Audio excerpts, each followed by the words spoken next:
Shri Shiv music present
recording studio Kishanpur.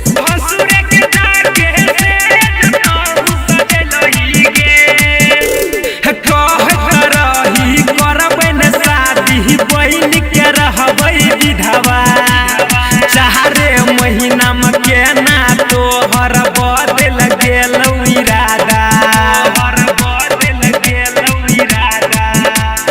कहत रही करबै न शादी बहिन के रहबै विधवा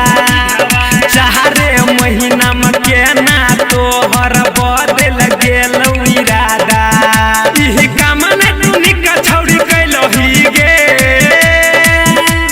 सब मीडिया के आरती चुतिया बनलही गे भसुरे से जाके शादी तू रचलही गे सब मीडिया के आरती चुतिया बनलही गे भसुरे के जाके से जतहु सजलही गे